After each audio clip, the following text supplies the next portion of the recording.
La Voz Universal TV presenta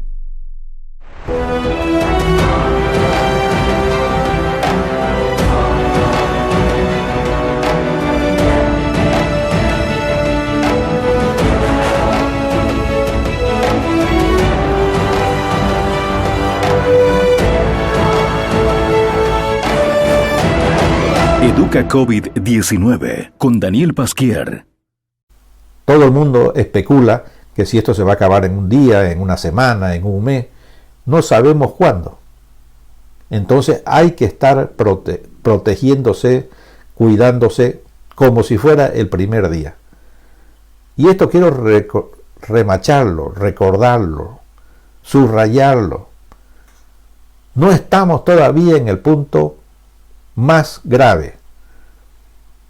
Tiene que todavía haber mucha más contaminación. Desgraciadamente, si no cuidamos las cosas, pueden haber muchas y van a haber muchas más muertes. Entonces, tenemos que pensar en nosotros y tenemos que pensar en los demás.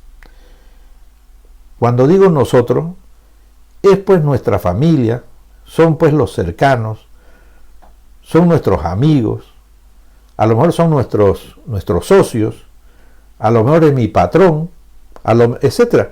O sea, aquí puede haber un despatarre total.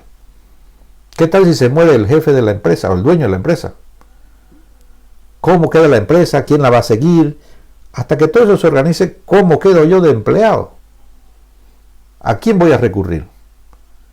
Que la ley, esas son historias. Si yo estoy en una empresa, la empresa responde por mí. Y si ha sido responsable en la empresa, vendrá respondiendo por mí muchos años. Desaparece esa estructura y a ver qué pasa con todos los empleados. Desaparezco yo y qué pasa con mi familia. Desaparezco yo y qué pasa con lo que me compré un lotecito, me compré un coche, todavía tengo deudas, etcétera. Es gravísimo plantearse la posibilidad real de que estamos en peligro de perder la vida. Y eso lo traigo aquí sin ningún drama, porque es lo que estamos viviendo todos los días. Una alegría enorme que todos saliéramos bien, pero no va a ser así. Tenemos que hacer entonces un poquito de sentarse con los pies en la tierra y pensar un poquito la responsabilidad que tenemos encima, y cada paso que demos hay que pensarlo muy bien. En esa tablita, que parece muy bonita, está muy bonita, gracias a Dios, repito, todavía falta que Bolivia llegue a su pico más alto, que está lejos todavía. Cuando los otros ya están descendiendo, cada vez hay menos contagiados, cada vez hay menos enfermos graves, cada vez hay menos muertos. Nosotros estamos yendo hacia eso todavía. Está la realidad de que esos países, esos tres que están ahí, por supuesto, tienen infraestructura, tienen médicos, tienen enfermeras, tienen auxiliares, tienen etcétera, etcétera. De lo que nosotros carecemos, hay que decirlo claro. Que puede haber mal manejo, que puede haber desorden, que puede haber de todo. Pero para empezar, si usted entra ya en un cuadro grave, no hay dónde ir. Usted no conoce a nadie para que le pegue un teléfono y le diga, mira, échame una mano a ver cómo me meten en algún sitio. Usted una vez allá puede ser un número más. Puede encontrarse un excelente médico, un excelente equipo que se desvive por usted. O puede encontrarse un aburrido o un ignorante que apenas más o menos sabe de qué está haciendo. Y usted está en manos de esa gente. Puede estar con gente muy amable que le hace llevadera esa tragedia que es el estar enfermo y grave. Y puede estar con gente que, más hubiera valido la pena que se dedique a otra cosa, ¿no? A vender tomates en el mercado. Y no a tratar con pacientes que no han entendido para nada la psicología de un enfermo, ni la responsabilidad de tener una vida en la mano. Gente que hay en todas partes. Hay en todas partes, pero desgraciadamente en el sector salud, digo desgraciadamente porque ahí es donde más se duele, ahí es donde más duele. Porque usted encima de todo el mal que tiene, el riesgo de vida que tiene, que lo traten mal, que no le den bola, o que se dé cuenta de que no pueden hacer nada tampoco porque no tienen nada en la mano. Bueno, eso es una situación que agrava todo. Entonces tenemos que luchar por no llegar a un estado grave. Evitar el contagio. La mascarilla, como se dice en otras partes, pero acá dice el barbijo. El barbijo, el barbijo, el barbijo. Lavarse las manos continuamente. Cada vez que agarramos algo que no sea corriente, que ya nos sacó del escritorio, de la oficina, del cuarto, de la casa, se lava uno las manos y después ya no hay ningún problema. Guardar la distancia social. Hay que poner, como hemos repetido aquí, no es como máximo el 1,5 metros, el error que se repite todo el tiempo. Como mínimo, o sea, nadie puede estar a menos de 1,5 metros de donde usted está. De ahí para adelante, 2 metros, 3 metros, todo lo que usted gane en metros, gana en seguridad. Bueno, esto es todo lo contrario a lo que estamos viviendo en Santa Cruz. Esta es una de las explicaciones por qué aquí tenemos más casos que en otros lados. El 85% de los enfermos con los contagiados de coronavirus, el COVID-19, están entre Santa Cruz y el Beni. Y el Beni recién ha entrado ahora. El 85%, o sea que casi todos los enfermos de COVID-19 están en el oriente, están en Santa Cruz y el Beni. En Potosi 1, en Oruro 7, 10. En el otro lado recién empezó el primer deceso hace unos pocos días. Y nosotros no sabemos ni cuántos se han muerto. Lo digo con conocimiento de causa. Porque hay gente que no ha llegado al hospital, hay gente que no llegó al centro ese de aislamiento. Hay gente que confió que la manzanilla lo iba a curar y que iba a pasar. Y cuando se dio cuenta ya ni manzanillas ni nada. Nosotros no podemos ser una sociedad mínimamente civilizada si no entendemos que las normas, lo que nos están indicando, pues es para nuestro bien, es para bien de la sociedad. No es un capricho. Y los transportistas que dicen no podemos trabajar, que necesitamos el pan de cada día. Señor, búsquese algo distinto. Mientras usted no pueda manejar un coche, mientras usted no pueda trabajar como trabajaba, pues búsquele otra cosa, porque aquí no estamos jugando. No es que a usted no nos importe que usted no trabaje, pero es que usted con ese capricho de no querer ajustarse a una realidad distinta, está poniendo en riesgo la vida de todos. Por suerte, hay gente, veía un reportaje en La Paz, que le consultaba, decir, ahora va a haber transporte a partir de lunes, hoy día, en el Alto. Usted iría, yo no subo, dijo, a un servicio público. ¿Y por qué? Por el riesgo, porque ahí no van a respetar que haya menos gente, que no haya bolleo a la entrada, a la salida del autobús, del micro, de lo que sea, del trufi. Bueno, hay gente que valora su vida. Entonces el capricho del transportista no puede ser una amenaza a la salud pública. Igual que algunos gremialistas, empeñados. Y es mentira cuando le dicen a usted que de eso depende el pan de cada día. Todos dependemos del pan de cada día, del trabajo de todos los días. Pero la mayoría no hemos dado cuenta de que no estamos en situación normal. Entonces entendemos de que hay que buscar otra cosa. No estamos para caprichos de gremios. Y es una lástima que no haya gobierno para que imponga las normas, las leyes y haga respetar el bien de todos y no el capricho de unos cuantos. Es algo que lo tengo que decir porque no entendemos la mayoría por qué el gobierno consiente los caprichos de los gremios y de los grupos, bueno, aparte de los otros de los que ya vamos a hacer mención. Y tenemos en la pantalla esa imagen de un amigo, Jacinto, periodista. Ahí está, ese es el costo de los caprichos. Porque alguien diseminó el virus, bueno, a él le tocó haciendo su trabajo de periodista. Y así están policías. ¿Cuántos han muerto? ¿Cuántos militares? ¿Cuántos médicos? ¿Cuántas enfermeras? Y conocemos el caso de la enfermera esa en Montero, que tras ella, bueno, pues contaminó en su casa, murió su madre, murió el hermano, murió no sé quién más, pero casi toda la familia diezmada, porque claro, alguien que está trabajando para ayudar a los demás, pues llevó el virus a la casa.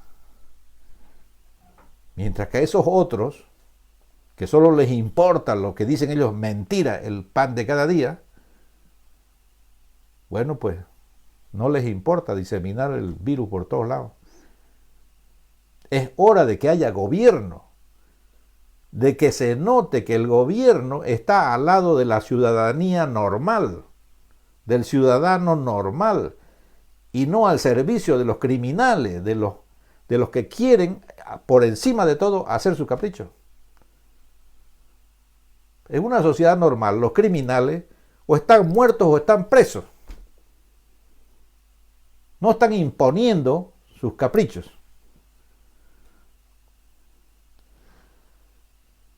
Me gustaría, esta imagen que tenemos en pantalla, me gustaría que estuviéramos festejando de esa manera. Como en el Perú están con 100.000 contaminados. Con test, claro, obviamente. Cuando hablamos de tantos, es porque se ha probado de que son positivos. Se les ha hecho el test, el PCR, para ver si está el virus o no en el organismo de una persona, y tienen más de 100.000.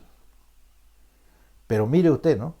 Qué alegría en el Perú, porque de pronto pasaron los 49.000 recuperados. Gente que enfermó, que pasó toda la crisis, fue a sus hospitales y y salen sanos, y salen sanos, y salen sanos. Amenazas hemos tenido y tenemos todo el tiempo, pero el tema es que podamos enfrentarlo y tengamos chance de salir vivos. Esa alegría me encantaría, pienso que a todos nos anima. Es decir, hay maneras de no llegar cuidando la cuarentena, y hay maneras también de salir sanos si hay los medios, si hay la infraestructura, si están los profesionales. Y es ahí donde tenemos menos chance. Pero ojalá el gobierno de una vez entienda también de que aquí no hay más que un problema que resolver, y es el problema de la salud del país.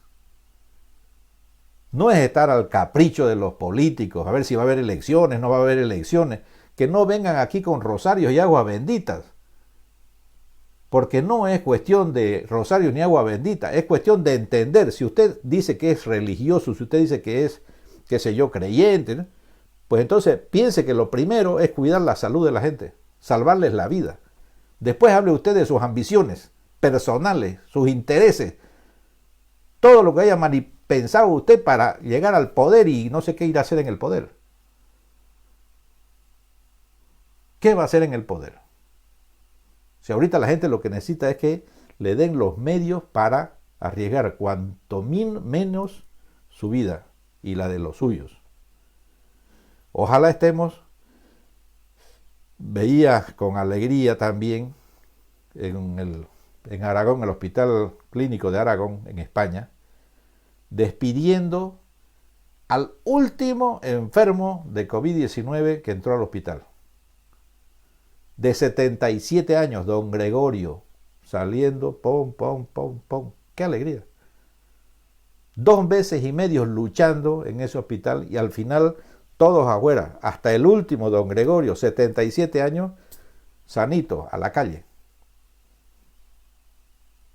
Se hizo el enorme esfuerzo, se pusieron, el director, que también ha de tener sus 80 años, y ha aguantado ahí en el hospital, y la directora de las enfermeras hablando de cuánto les ha costado el sacrificio que ha habido, turnos de 24 horas, de 48 horas, hasta que controlaron la situación, y ahí está el resultado. El último. No quedan más enfermos de COVID en ese hospital. Y no es porque se hayan muerto todos, sino porque han salido curados.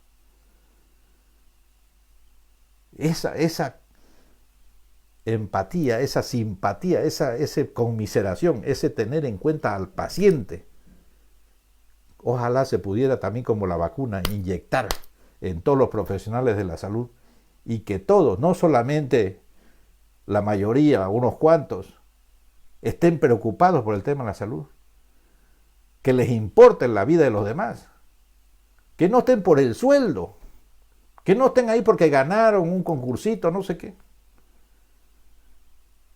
Oiga, usted por ganar 7,000, 8,000 pesos cierra los ojos ante lo que está pasando a su alrededor.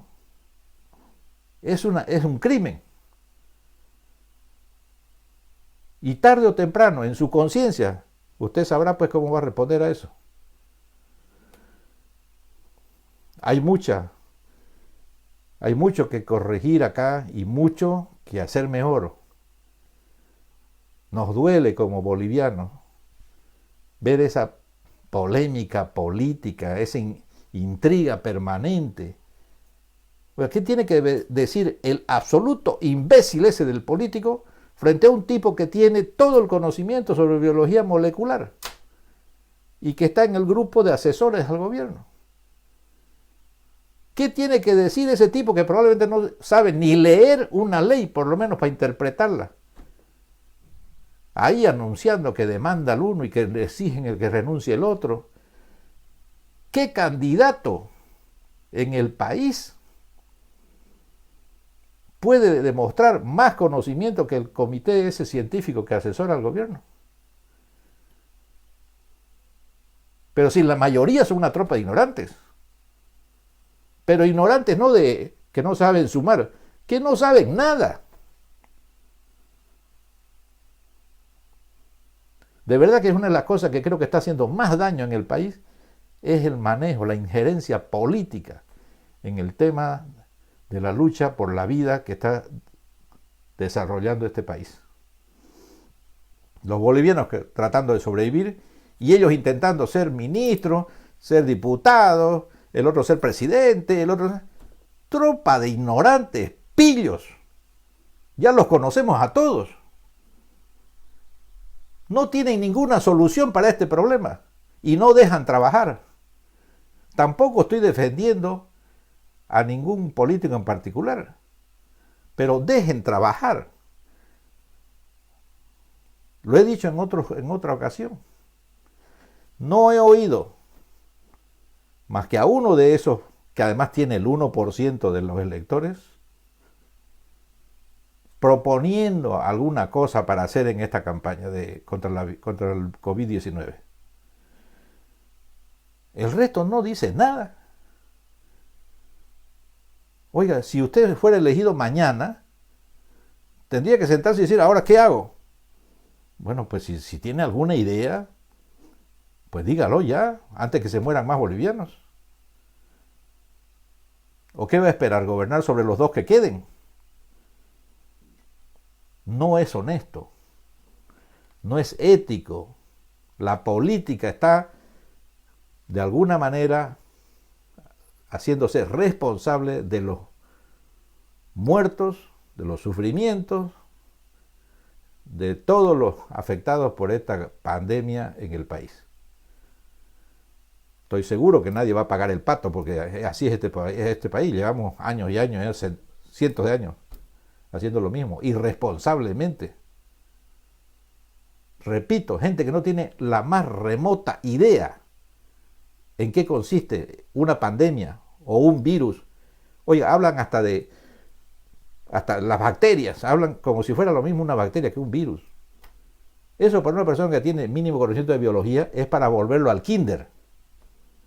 Usted, señor de 50 y pico años, vaya al kinder. ¿Cómo se atreve a salir a la prensa, a salir a la televisión, proponiendo cosas y tal? Pero si no distingue una bacteria de un virus, hombre. Usted tendría que hacer el bachillerato de nuevo.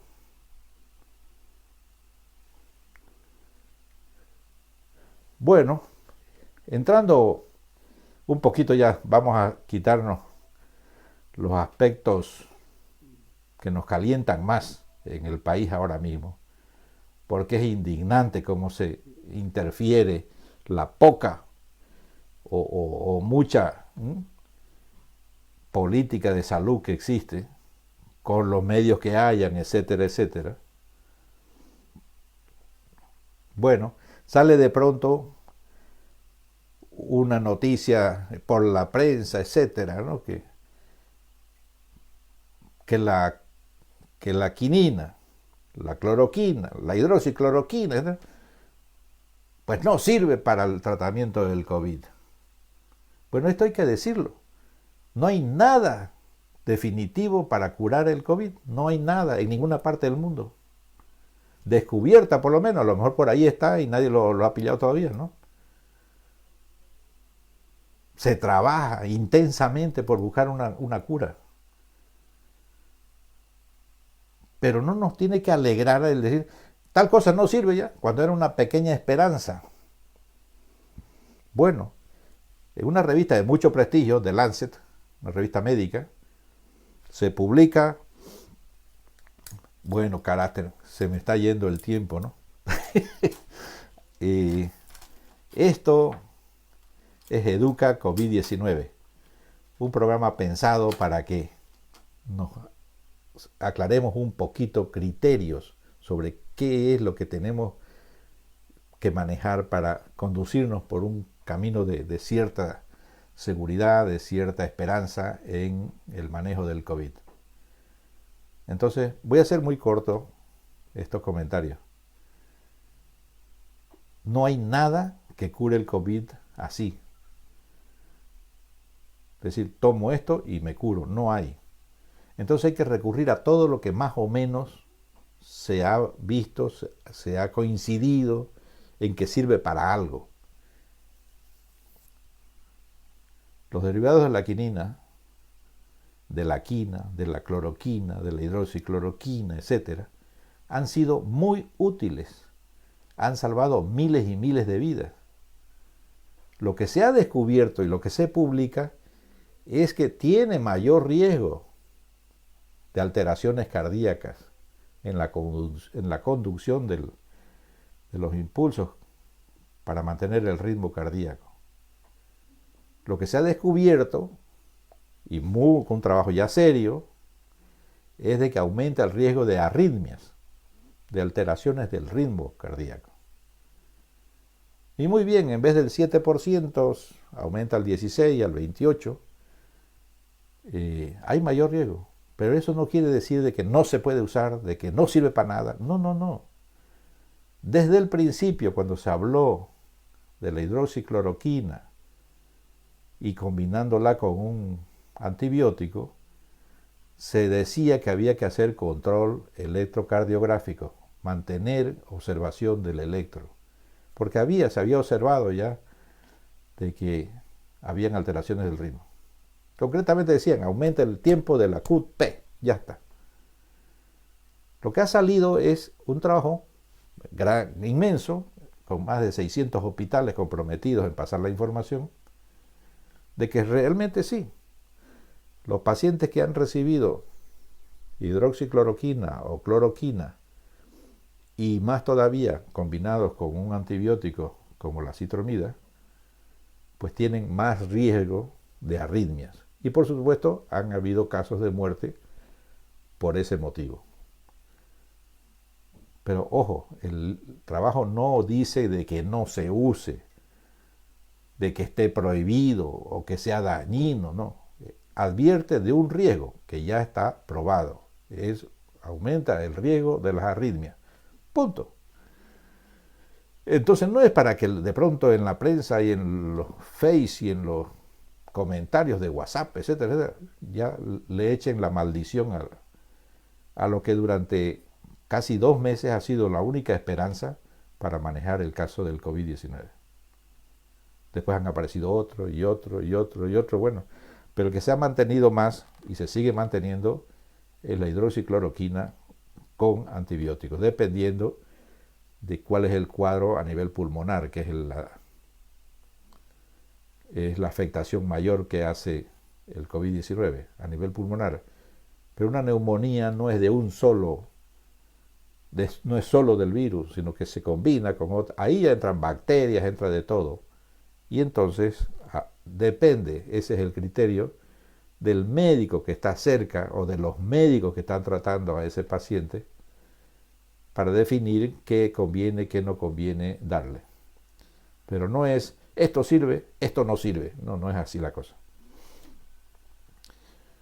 Lo mismo ha pasado con una publicación de hace creo que 2 días o 3 días, que lo comenta el The New York Times, y ya, el Remdesivir, un antiviral, es la cura. Tampoco dice eso. Tampoco dice eso. Lo que está claro es que los antirretrovirales, una combinación de 3, además, en el que no está el Remdesivir, está mostrando bastante efectividad en muchos cuadros de COVID-19. Querer impulsar así el nombre de uno solo, esto suena a muy comercial. Que alguien allá moviendo muchos, no digo dólares, sino muchos millones de dólares en publicidad, también trata de llevar el agua hacia su caudal, ¿no? Es decir, a ver, porque se recupera vendiendo el Remdesivir, pues durante un mes en todo el mundo al precio que le pongan, se recupera todo lo que se invierte en publicidad. Que es útil, vuelvo a repetir, en manos del médico que sabe y que atiende al paciente en la cabecera, sabrá pues cuándo lo tiene que usar y cuándo no. Pero tampoco es la cura. Lo he dejado ahí intencionalmente para que, si alguien lo lee, pues tiene la confirmación. Que lo que está claro es que el tratamiento con un antiviral está lejos todavía de ser suficiente. Esa es la conclusión seria. Sirve, pero no es la cura. Entonces tampoco dejarse entusiasmar por comentarios de gente muy querida que tendrá a su lado y que le dice, mira, es esto lo que hay, y corre la gente a comprar y a guardar y a usar y a recomendar de nuevo, etcétera, etcétera. Eso ha tenido un efecto tremendo, no sé si dañino o no dañino, pero antes ha aparecido una serie de medicamentos que eran corrientes, genéricos en la farmacia, y ahorita no hay. Pues mira, eso hace crecer el pelo, y todo el mundo sale a comprar aquello que hace crecer el pelo, y desapareció el crecedor de pelo. No hagamos lo mismo con el tema de los medicamentos. Y por eso traigo en este programa, hay una guía de orientación para el tratamiento del COVID que resume casi todo lo que se sabe y con las consideraciones científicas del caso sobre el tratamiento del COVID. Lo ha publicado el Comité Científico del Colegio Médico en Santa Cruz. Y yo le digo, lo he leído de pe a pa, letrita por letrita. Es muy sólido, es muy sólido. Allí hay un protocolo al final, que obviamente no quiere decir hágase así, pero esa es la recomendación y a partir de ahí es responsabilidad del médico que trata al paciente el que tiene que ir viendo hoy día qué conviene, mañana cambió la situación, qué conviene, y habrá que hacer pues todos los análisis en el camino, el seguimiento del paciente para ir definiendo qué ir haciendo. Es un trabajo largo, solamente le pongo la primera página porque es la autoridad, es decir, no es un tipo el que se le ha ocurrido hacer esto, es un grupo serio que sabe de qué está hablando y que hace participar a la comunidad de estos conocimientos para que se tomen decisiones más ordenadas, más serias, más científicas. Y no tengamos ahí un tipo con una bolsita diciendo, aquí en esta bolsita tengo la solución y no sé qué, ¿no? payasadas de esas que no hacen bien a nadie. O no hacen bien a nadie. No le pongo los detalles aquí porque son muy técnicos, pero hay un cuadro muy claro en qué situación, cuándo, cómo está. Y si usted se enfermó, si usted tenía antecedentes, si usted era inmunodepresivo, si usted estaba tal, bueno, qué ir haciendo en cada caso. Estamos hablando de los casos graves. En los casos que sabemos asintomáticos, los casos que pasan sin que se enteren siquiera de que han estado contaminados, es algo muy distinto. Esos que se contaminan, no sufren nada y pasan, después dan negativos sus test, etcétera, más bien sirven como una fuente para recuperar anticuerpos para ayudar a otros que están en situación grave. Es lo que se está impulsando en todo el mundo. Y hemos visto en Bolivia cómo hay policías, militares, etcétera, que ya acuden a donar sangre para que de allí se saque un plasma que tiene anticuerpos antivirus COVID-19. Eso se le inyecta a los que están muy graves y bueno, tienen muchas posibilidades de salir adelante. Porque eso sí que cura, eso sí que protege, eso sí que es efectivo. Ahí tienen, esto es la mitad del cuadro porque va dando pautas de qué hacer en tal caso, qué hacer en el otro, etcétera, etcétera. Es para profesionales de la salud. Bueno, con todo este sermón que les he echado y que ustedes han tenido la paciencia de oír, pues hay algo que, repito, tenemos que cuidar. Somos el foco de la pandemia en Bolivia. Aquí, por razones muy complejas que habría que investigar mucho, que si es que tenemos mucha frontera, si es que gente que intencionalmente ha venido a contaminar esta sociedad, es muy raro, aunque sea por población, aunque sea por frontera, oiga, que tengamos el 85% de los enfermos de este país, mientras que hay gente, claro, que está utilizando la pandemia como un arma política. Y justamente nosotros no somos de la simpatía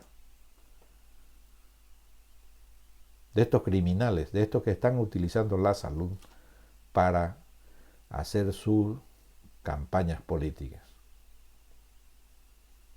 Es grave esto. Santa Cruz y el Beni tienen el 85%, es decir, casi todo está concentrado acá. Qué curioso, qué casualidad. ¿Será porque somos guatocos? ¿Será porque somos medio, qué sé yo? Pero esto es muy raro.